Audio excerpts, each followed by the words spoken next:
Hello guys, இந்தியாவில் top selling ஸ்கூட்டர்ஸில் 3 scooters இருக்குது.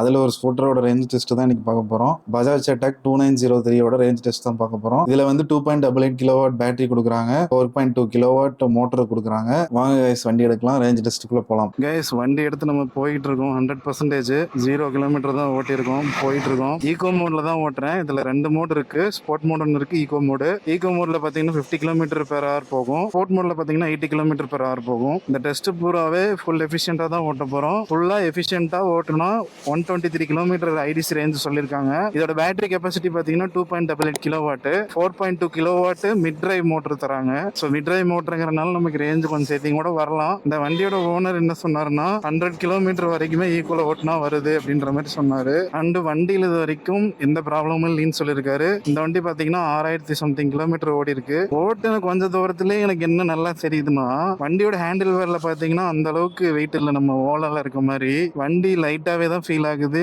Wait பேலன்சிங்குமே நல்லா தான் இருக்கு. பட் ஆனால் பேட்டரி வந்து கொஞ்சம் நம்ம பேசஞ்சர் சீட்டு கிட்ட இருக்கும் போல.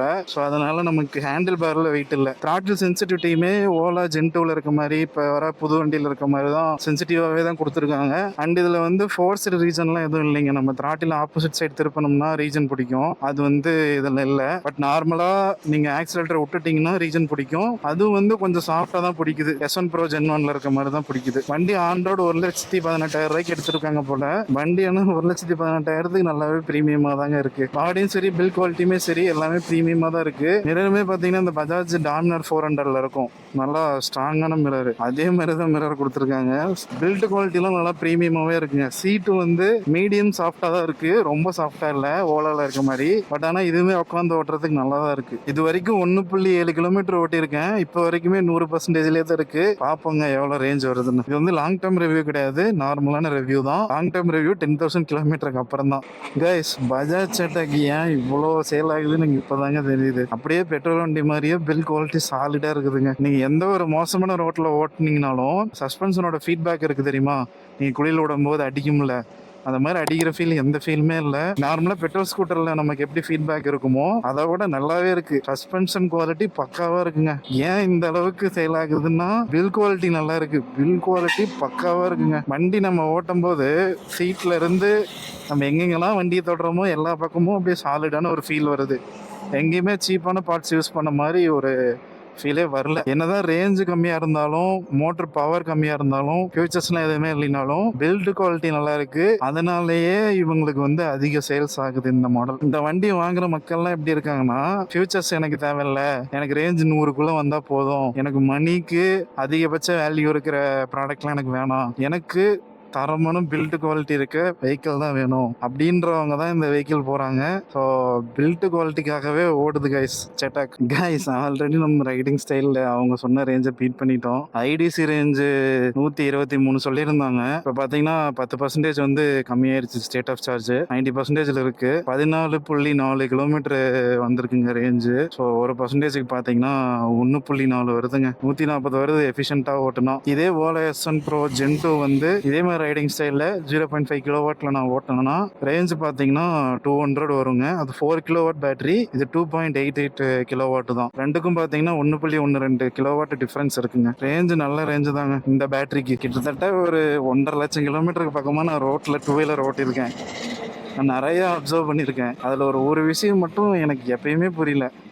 அதாவது இப்போ ரோடு பார்த்தீங்கன்னா இங்கே ஸ்ட்ரைட்டாக இருக்கா, இப்போ லெஃப்ட்ல இருந்து யாராவது ஒருத்தர் ரோட்டில் ஏறுறாங்கன்னா அவங்க தான் வந்து ரோட்டில் வண்டி வருதா இல்லையான்னு பார்த்துட்டு ஏறணும். ஏன்னா ரோடு வந்து பிஸியாக இருக்குது, ரோட்டில் ஸ்ட்ரைட்டாக போகிறவங்க போயிட்டுருக்குறாங்க. நீங்கள் தான் புதுசாக ரோட்டில் என்ட்ராக்குறீங்க, நீங்கள் தான் ரோட்டில் பார்த்துட்டு உள்ளே வரணும். இது வரைக்கும் நான் ரோட்டில் பார்த்த வரைக்கும் நான் சடன் பிரேக் போட்டது எல்லாமே மேக்ஸிமம் இந்த லெஃப்டில் இருந்து உள்ளே வரவங்க தான் உள்ளே வராங்க, பார்க்குறதே இல்லை. எப்படி தான் அவங்களுக்கு அவ்வளோ தைரியம் வருதுன்னு தான் எனக்கும் புரியல. வந்த வயதில் அப்படியே திரும்பி உள்ள ஏறிட்டு அப்படியே நேராக போயிடுவானுங்க. இது ஒரு வாட்டி 2 வாட்டி இல்லை, பல வாட்டி நடந்துருச்சு எனக்கு. நடந்து அது நான் பேனிக் பிரேக்கிங்கோட அந்த பிரேக்கிங்கே எனக்கு பழகி போய் நார்மலாகவே நான் பிரேக் பிடிக்க ஆரம்பிச்சிட்டேன். ஒரு 10 வாட்டி எனக்கு பயமாக இருந்தது. அதுக்கப்புறம் அது பழகியே போச்சு. இந்த மாதிரி ரோடு இருக்குங்களா, அப்படியே நேராக வந்து இப்படி ஏறிக்குவானுங்க. பார்க்கவே மாட்டானுங்க ரோட்டை. எப்படி எனக்கு தெரியல, எனக்கு ஒன்றும் புரியல. எப்படி உங்களுக்கு அவ்வளோ தைரியம் வருதுன்னு தான் எனக்கும் தெரியல. கைஸ், இன்கேஸ் இதே மாடல் நீங்கள் வச்சுருக்கீங்கன்னா இதில் வந்து அந்த நம்ம ஆக்சிலேட்டர் கொடுக்க ஒரு கோடு காட்டுது. எந்த அளவுக்கு ஆக்சிலேட்டர் கொடுக்குறோமோ அந்த அளவுக்கு கோடு வந்து இன்க்ரீஸ் ஆகுது, டிக்ரீஸ் ஆகுது. அதில் பார்த்தீங்கன்னா இந்த டெஸ்ட்டு ஃபுல்லாகவே 3, 4 3 கோடு இல்லைன்னா 4 கோடு அதுக்குள்ளேயே தான் நான் மெயின்டைன் பண்ணிகிட்ருக்கேன். ஸோ ஆக்சலரேஷன் வந்து இதே மாதிரி நீங்கள் வச்சு ஓட்டுறதுக்காக அதுக்கு ஒரு ரெஃபரன்ஸாக நான் அந்த பாயிண்ட்டை கொடுக்குறேன். ஸோ இதே மாடல் வச்சுருந்தீங்கன்னா நீங்கள் அந்த பாயிண்ட்டை பார்த்து நீங்கள் ஓட்டிக்கலாம். சேம் இதே ரேஞ்சே உங்களுக்கு வரும். 3லேருந்து 4 கோடு அந்த கோட்லேயே வச்சு ஓட்டினீங்கன்னா நான் ஓட்டின மாதிரி ஸ்டைல்லே ஓட்டலாம். உங்களுக்கு ரேஞ்சுமே இதே ரேஞ்சு வரும். இந்த வண்டியை ஓட்ட இது வரைக்கும் 18 கிலோமீட்டர் ஓட்டியிருக்கேங்க. இந்த வண்டியை ஓட்ட எனக்கு நல்லாவே புரியுது ஏன் இந்த வண்டியை வாங்குறாங்கன்னு. பில்ட் குவாலிட்டி தான் இந்த வண்டியோட மேஜர் செல்லிங் பாயிண்ட்டு. அது நல்லாவே எனக்கு தெரியுது வண்டியை ஓட்ட. கைஸ், கோயம்புத்தூர் போகும்போது எப்படி போகணுமோ அதே மாதிரி தான் போய்கிட்டுருக்குறோம். முன்னாடி பார்த்தீங்கன்னா லாரி போகுது, அதே வேகத்தில் தான் நம்மளும் மேடை ஏறிக்கிட்டு இருக்கிறோம். ஸோ கிட்டத்தட்ட நல்லா எஃபிஷியண்ட்டாகவே தான் ஓட்டுறேன். அதாவது எப்பயுமே நான் வந்து எஃபிஷியண்ட்டாகவே ஓட்டிகிட்டு இருக்கிறனால எனக்கு எந்த வண்டியாக இருந்தாலும் அந்த த்ராட்டில் வந்து எந்த அளவுக்கு கொடுக்கணும் அப்படிங்கிறது வந்து செட் ஆயிடுச்சு மைண்டில். ஸோ அதனால் எந்த வண்டி எடுத்தாலும் எஃபிஷியண்ட்டாக தான் ஓட்டுறேன். அதிக ரேஞ்சுமே வந்துடுது. காய்ஸ், அப்டேட் பேட்டரி பர்சன்டேஜ் பார்த்தீங்கன்னா 20% டிக்ரீஸ் ஆயிடுச்சு. 80% இருக்குது. 27.6 கிலோமீட்டர் ஓட்டியிருக்கோங்க. 20% வந்து கன்சியூம் ஆயிருக்கு. ஸோ ரேஞ்சு பார்த்தீங்கன்னா 1%க்கு 1.38 கிலோமீட்டர் வருதுங்க. டோட்டலாக 138 கிலோமீட்டர் ரேஞ்ச் வருதுங்க. இதுக்கு முன்னாடி 144 ரேஞ்ச் வந்துட்டு இருந்துச்சுங்க. இப்போ ஹைவேல கொஞ்சம் தூரமாக போய்கிட்டு இருக்கேன். மேடு வரனால டிக்ரீஸ் ஆகுது கொஞ்சம் ரேஞ்சு. பட் இருந்தாலும் ஐடிசி ரேஞ்சை விட அதிகம் தான். இந்த வண்டி யூஸ் பண்ணிட்டு இருக்கவர் பார்த்தீங்கன்னா 100 தான் ரேஞ்சு கொடுக்குதுன்னு சொல்லியிருந்தாரு. பட் ஆனால் எஃபிஷியண்ட்டாக ஓட்டுனா அவங்க சொன்ன ஐடிசி ரேஞ்சுக்கு மேலேயும் வருது.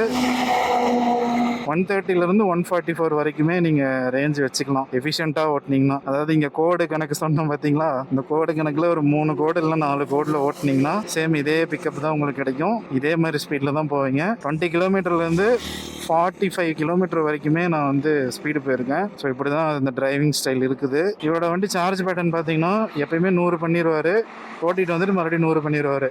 இந்த மாதிரி தான் வண்டி ஓட்டிகிட்டு இருக்காரு. 6170 கிலோமீட்டர் இப்போ வரைக்கும் ஓட்டியிருக்கு. இப்போ நான் டெஸ்ட் பண்ணிகிட்டு இருக்கிற வரைக்குமே. ரேஞ்ச் டெஸ்ட் முடிக்கும் போது கேமரா ஹீட் ஆகி ஆஃப் ஆகிட்டு இருந்ததுனால அதோட முடிச்சிட்டாங்க. டோட்டலாக வண்டி எவ்வளோ ஓடி இருந்ததுன்னா 34.1 கிலோமீட்டர் ஓடி இருந்தது. 77% சார்ஜ் இருந்துச்சு. 23% வந்து நமக்கு சார்ஜ் கன்சியூம் ஆயிருக்கு. 34.1 கிலோமீட்டர் டிவைடட் பை 23% நீங்கள் போட்டிங்கன்னா 1.48 கிலோமீட்டர் ஒரு பர்சன்டேஜ் வரும்னு காட்டுங்க. டோட்டலாக 100% பார்த்தீங்கன்னா 148 கிலோமீட்டர் ரேஞ்ச் வருதுங்க. நீங்கள் ஃபுல்லாக எஃபிஷியண்டாக என்ன மாதிரியே ஓட்டுற ஆளாக இருந்தீங்கன்னா 120லேருந்து 145 வரைக்குமே உங்களுக்கு ரேஞ்ச் வரும். நான் வீடியோவில் சொல்லியிருப்பேன், நம்ம அந்த கோடை வச்சு பிக்கப் கால்குலேட் பண்ணலாம். நம்ம ஓலாவில் 0.5 கிலோ ஓட்ட சொல்ற மாதிரி பஜாஜ் செட்டாக் 2903ல நீங்க எப்படி ஓட்டணும்னா 3 கோடு இல்லைன்னா 4 கோடு வர மாதிரி ஓட்டுங்க. அப்படி ஓட்டுனீங்கன்னா நான் ஓட்டின ஸ்டைல்ல நீங்களால ஓட்ட முடியும். சேம் இதே ரேஞ்சை நீங்க எதிர்பார்க்கலாம். இந்த பஜாஜ் செட்டாக் 2903 மாடல் பாத்தீங்கன்னா 2.88 கிலோவாட் இருக்க பேட்டரி தான் கொடுக்குறாங்க. 4.2 கிலோவாட் இருக்க மோட்டர் தான் கொடுக்குறாங்க. இதோட ஆன்ரோட் பிரைஸ் பாத்தீங்கன்னா 1,06,000 1,10,000 வரைக்குமே வருது. இதே பிரைஸ்ல உங்களுக்கு பெட்டரான பர்ஃபார்மன்ஸும் ரேஞ்சும் அதிகமான ரேஞ்ச் கொடுக்குற ஒரு வெஹிக்கிள் வேணும்னா ஓலா S1X 4 கிலோவாட் Gen 3 போகலாம். 1.10 தாங்க ஆன் ரோடு வருது. அதுல 7 கிலோவாட் மோட்டர் கொடுக்குறாங்க, 4 கிலோவாட் பேட்டரி கொடுக்குறாங்க. ரேஞ்சுமே இதோட சேர்த்தியுமே வரலாம். எனக்கு பில் குவாலிட்டி மட்டும் பக்காவா இருக்கணும், பிரீமியமா இருக்கணும் அப்படின்னு நீங்க நினைச்சீங்கன்னா ரேஞ்ச் எனக்கு பெருசா தேவையில்லை, 100க்குள்ள வந்துச்சுன்னா போதும், பிக்கப்பும் எனக்கு அந்த அளவுக்கு தேவையில்லை, நார்மலான பிக்கப் இருந்தா போதும் அப்படின்னு நீங்க நினைச்சீங்கன்னா build quality wise Bajaj Chetak உங்களுக்கு பெட்டரா இருக்கும். எஃபிஷியண்டா ஓட்டினீங்கன்னா ஓலா மாதிரி ரேஞ்சுமே அதிகமாக தான் கொடுக்குது. 2903க்கு அவங்க கிளைம் பண்ணி இந்த ரேஞ்ச் பாத்தீங்கன்னா 123 கிலோமீட்டர் ஐடிசி ரேஞ்ச் கிளைம் பண்ணியிருந்தாங்க. பட் நம்ம டெஸ்ட் பண்ணப்போ 140 பிளஸே நமக்கு ரேஞ்ச் வந்துச்சு எஃபிஷியண்டா ஓட்டும் போது. பஜாஜ் செட்டாக் பில் குவாலிட்டி சூப்பரா இருக்குன்னு சொல்றதுனால ஓலால இருக்க வண்டி எல்லாம் பில் குவாலிட்டி நல்லா இல்லாமலாம் இல்லைங்க. பஜாஜை கம்பேர் பண்ணும்போது ஓலா கொஞ்சம் பில் குவாலிட்டி கம்மியா தான் இருக்கு. பட் ஓலா தான் பிரைஸுக்கு வேல்யூ அதிகமா கொடுக்குறாங்க. பிரைஸுக்கு வேல்யூ அதிகமான வண்டி உங்களுக்கு வேணும்னா ஓலா S1X 4 கிலோவாட் Gen 3 நீங்க போகலாம். Gen 2 போனீங்கன்னா இன்னும் ரேட்டு கம்மியா தான் இருக்கும். ஓலா S1X 4 கிலோவாட் Gen 2 எல்லாம் பாத்தீங்கன்னா 1,10,000 கீழே தான் இருக்கு. பஜாஜ் செட்டாக் 2903 6000 கிலோமீட்டர் ஓட்டியுமே நல்லா தாங்க இருக்கு. இந்த வண்டியோட லாங் டர்ம் ரிவ்யூ உங்களுக்கு வேணும்னா கமெண்ட் போடுங்க. 10,000-5,000 கிலோமீட்டர் ஓட்டினதுக்கு அப்புறம் இந்த வண்டியோட லாங் டர்ம் ரிவ்யூ போடுறேன். நெக்ஸ்ட் வீடியோல ஓலா S1X 4 கிலோவாட்டோட ரேஞ்ச் டெஸ்ட் போடுறேன். அந்த வீடியோ பார்க்கணும்னு நினைச்சீங்கன்னா சப்ஸ்கிரைப் பண்ணிக்கோங்க. இந்த வீடியோ யூஸ்ஃபுல்லா இருந்துச்சுன்னு நினைச்சீங்கன்னா லைக் போடுங்க. ஏதாச்சும் டவுட்ஸ் இருந்தா கமெண்ட் போடுங்க. நெக்ஸ்ட் ரேஞ்ச் டெஸ்ட்ல பார்க்கலாம் கைஸ். பாய்.